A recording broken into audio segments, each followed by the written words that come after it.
In order to further our working understanding of lens corrections, let's take a look at how we can enhance and improve this photograph using lens corrections and a couple of other adjustments inside of Lightroom.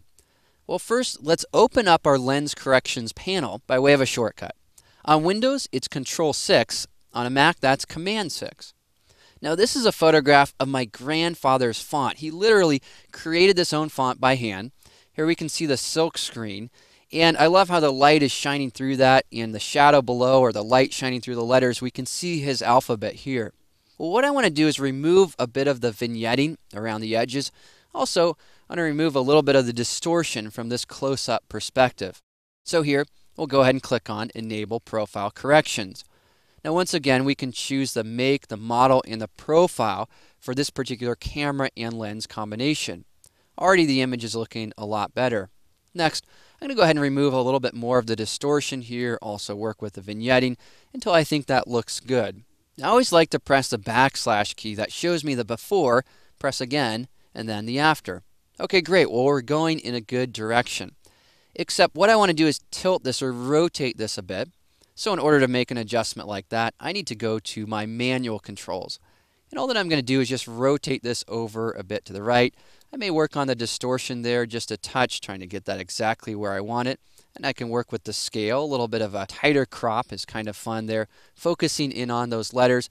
And again, I'm just going to modify this until I get it exactly where I want it. All right, so far, so good. Press that backslash key. There it is, before and then after. Now, once we've done this, what I want to do then is bring some detail back to this area. So I'm going to exit lens corrections and enter the adjustment brush. To do that, I'll press the K key.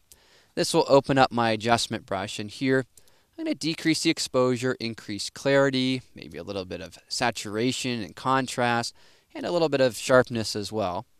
I have a nice big brush here. Auto mask is turned off. I'll just go ahead and paint over this area. Again, because there's some loss of detail in there because of the exposure, I want to correct the exposure for this area.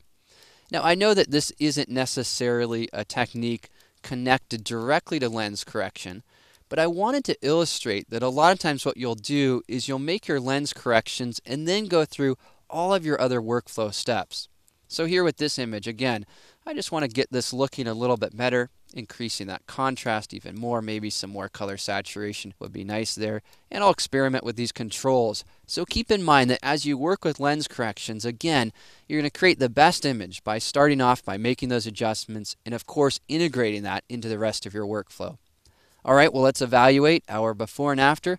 Let's press the backslash to do so. There's the before, and now there's the after.